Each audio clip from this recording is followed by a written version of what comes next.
Speed is definitely the most important factor for the success of your dissection and your slicing.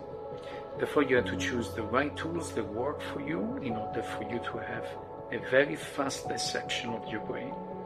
And afterwards, also you should choose to tune the brain according to the brain area that you're really interested in order to have a very fast slicing of your slices. And this allows a much higher survival and yield of your units.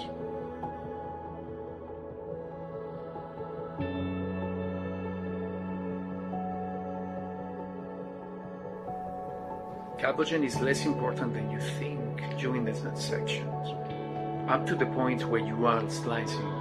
The piece of brain that you dissected and before you are slicing doesn't receive that much carbogen after all.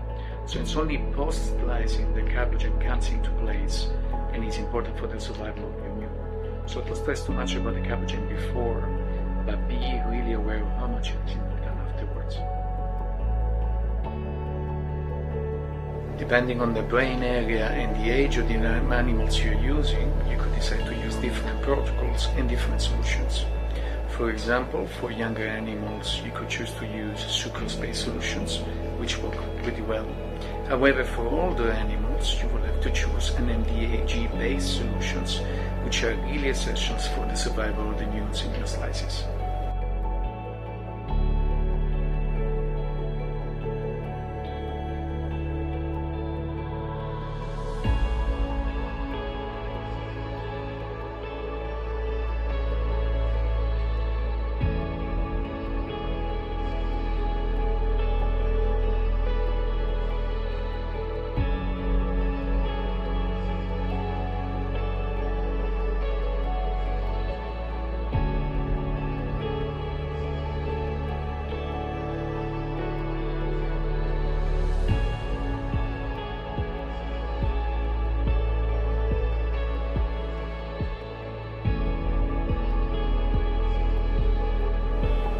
Solutions are also the other aspect that is very important for the survival of your neurons during your dissection.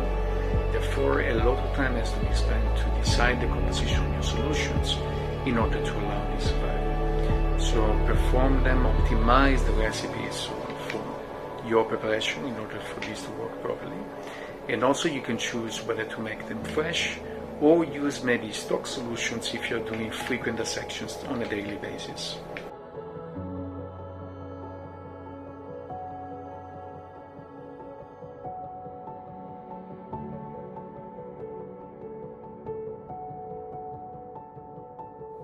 Finally, and it sounds very obvious, but practice makes perfect. So try to perform this dissection that you choose over and over.